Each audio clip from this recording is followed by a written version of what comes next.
할렐루야. 오늘도 주님께서 우리와 함께 하십니다. 기도하고 시작하겠습니다. 은혜의 주님, 생명의 주님, 또다시 한 주를 허락하시니 감사합니다.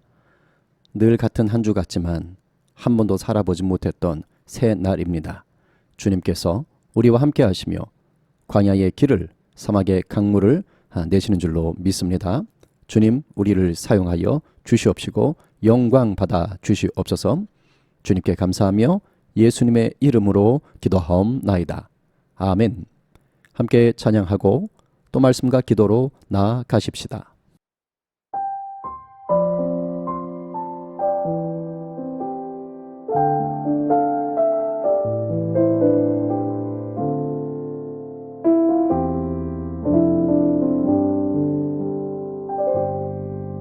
주님 말씀하시면 내가 나아가리다. 주님 뜻이 아니면 내가 멈춰서리다. 나의 가고 서는 것 주님 뜻에 있으니 오 주님 나를 이끄소서. 주님 말씀하시면 내가 나아가리다. 주님 뜻이 아니면 내가 멈춰서리다. 나의 가고 서는 것 주님 뜻에 있으니 오 주님 나를 이끄소서.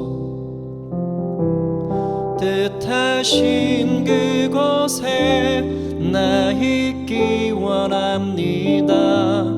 이끄시는 대로 순종하며 살리니 연약한 내 영혼 통하여 일하소서. 주님 나라와 그 뜻을 위하여 오 주님 나를 이끄소서.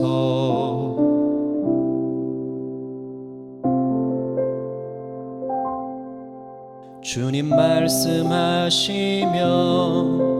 내가 나아가리다.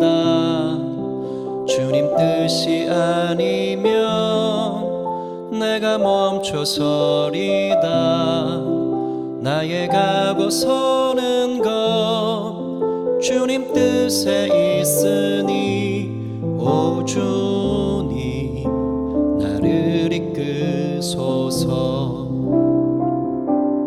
뜻하신 그곳에 나 있기 원합니다. 이끄시는 대로 순종하며 살리니 연약한 내 영혼 통하여 일하소서. 주님 나라와 그 뜻을 위하여 뜻하신 그곳에 나 있기 원합니다. 이끄시는 대로 순종하며 살리니 연약한 내 영혼 통하여 일하소서. 주님 나라와 그 뜻을 위하여 오 주님 나를 이끄소서. 오 주님 나를 이끄소서.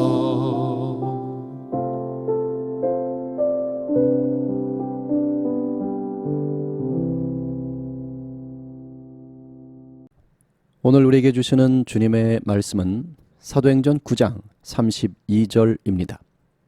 그때에 베드로가 사방으로 두루 다니다가 루다에 사는 성도들에게도 내려갔더니 아멘 복음 들고 방방 곳곳이라는 제목으로 또 은혜를 나누도록 하겠습니다. 낭중지추라는 한자 성어가 있습니다.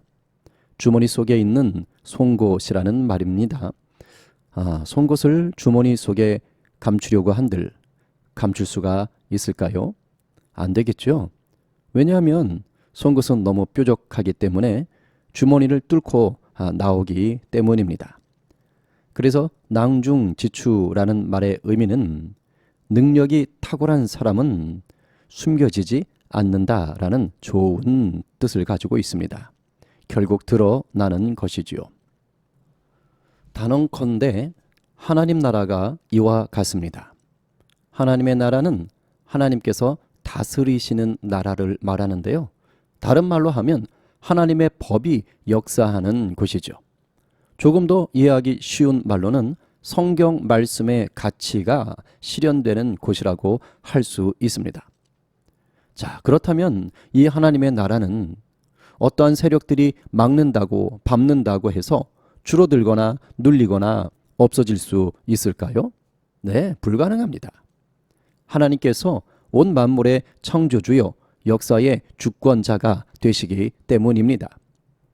그래서 창조 이래로 하나님의 나라는 무너진 적도 멈춘 적도 눌린 적도 없습니다. 마지막 날을 향해서 한결같은 은혜로 흐르고 살리고 전진하고 있는 것입니다. 그런데요, 영이신 하나님은 눈에 보이질 않으시죠? 그렇다면 과연 이 눈에 보이지 않는 하나님의 나라, 하나님의 그 통치하심은 어떻게 실현되는 것일까요?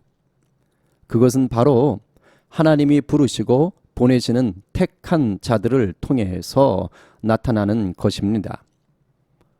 그리고 가장 결정적인 사건은요, 바로 하나님이 자신을 비워서 사람으로 오신 예수 그리스도셨습니다.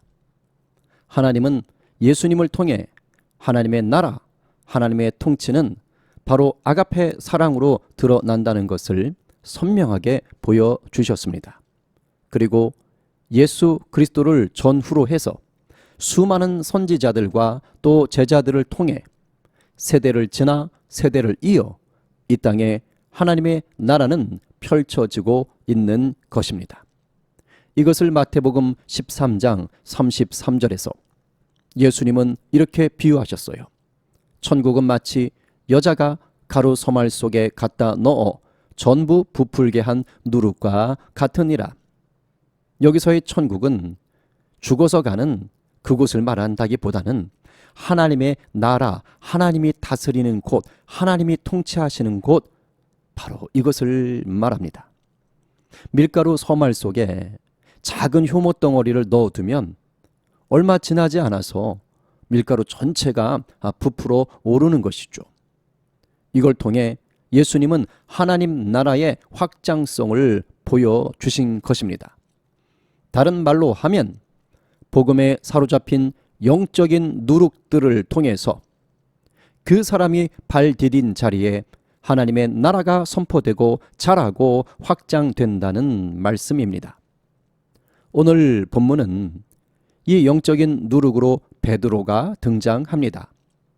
그때에라는 어떤 상황을 알리는 말로 시작을 하지요. 이 그때에라는 것은 뭡니까? 사울이 핍박자로 나섰다가 부활의 주님을 만나 변화된 후 이제는 복음을 위해 핍박을 받는 자로 지내다가 고향 땅 다소로 간 이유를 말하지요. 사울이 핍박자로 살게 등등 나설 때만 해도 교회는 위기였지만 역사의 주관자가 되신 주님께서 이 모든 위기를 은혜로 뒤집어 놓으셨습니다. 그래서 교회에게 닥쳤던 위기 상황은 물러가고 오히려 그 위기 상황을 통과하며 교회는 평안을 누리고 든든히 서갔고 하나님을 경외하는 예배와 또 공동체에 부어지는 성령의 위로를 경험하며 더 부흥을 하고 있었다라는 것입니다. 바로 이때에 베드로가 복음을 들고 나섰다는 것입니다. 어떻게 다닙니까? 사방으로 두루 다닌다라고 말합니다. 목적 없이 정처 없이 헤맸다는 말이 아닙니다. 그냥 발길 닿는 대로 돌아다니며 놀았다는 것도 아닙니다. 복음에 사로잡혀 흩어진 교회들을 돌아보고 복음이 필요한 곳에 복음의 씨앗을 뿌리며 다녔다는 것입니다. 베드로가 처음 한 것이 아닙니다. 베드로 역시 보고 배운 것입니다. 예수님이 그렇게 사셨습니다. 마태복음 9장 35절에 예수께서 모든 도시와 마을에 두루 다니사 그들의 회당에서 가르치시며 천국 복음을 전파하시며 모든 병과 모든 약한 것을 고치시니라. 할렐루야. 복음이신 예수님께서 복음이 필요한 곳을 두루 다니시며 하나님의 나라를 보이시고 누리게 하셨단 말입니다. 그리고 이제는 예수님의 제자들이 예수님께 배운 대로 성령님의 이끄심을 따라 두루 다니고 있는 것입니다. 영적인 누룩이 되어 복음이 필요한 곳, 성령의 위로가 필요한 그 가루 서말과 같은 곳에 들어가 복음을 심는 것이죠. 복음이 되어버리는 것이죠. 우리도 다르지 않습니다. 예수님을 믿고 있다면 우리는 예수님이 부르시고 보내시는 영적인 누룩들인 것입니다. 우리들의 삶의 자리가 가루 서말과 같습니다. 우리가 영적인 누룩이니 누룩의 역할을 감당해야 할 것입니다. 우리 주님이 그러셨던 것처럼 나도 주님처럼 십자가에 죽었음을 알고 이제 우리 주님이 내게 부어주신 그 아가페 사랑을 나의 말로 나의 행동으로 드러내시면 됩니다. 성령 안에서 말씀에 순종하는 바로 그 희생과 섬김의 사랑 말입니다. 예수님이 주인 되시면 누구라도 이 아름답고 놀라운 삶을 살아낼 수 있습니다. 하나님 나라를 세워가는 영적 누룩, 오늘 하루 저와 여러분 모두의 삶이 되시기를 간절히 축원합니다.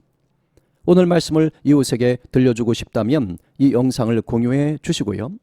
우리 공동의 기도 제목 보시면서 저마다의 삶의 자리를 기도의 골방으로 데워 가십시다. 제가 기도하고 마치겠습니다. 예수님 감사합니다. 죽을 수밖에 없던 죄인을 그리스도의 보혈 십자가로 구원하시고 부활의 소망 갖게 하시니 감사합니다. 이제 우리를 영적인 누룩으로 부르셔서 가루 소말과 같은 세상에 복음이 필요한 곳에, 사랑이 필요한 곳에, 위로가 필요한 곳에 우리를 사용하기 원하시니 감사합니다. 우리가 먼저 복음에 사로잡힌 자 되게 하시고 하나님의 나라를 누리는 자가 되게 하여 주옵소서. 그래서 우리의 삶의 자리 곳곳에서 영적 누룩으로 살아내게 하여 주시옵소서. 그 생명의 복음 붙잡고 아가페 사랑을 우리의 입술로, 우리의 손과 발로 드러내게 하여 주시옵소서. 육체의 연약함을 가지신 분들이 계십니다. 암과 싸우시는 분들이 있습니다. 치료에 하나님께서 은혜로 덮어 주시옵소서.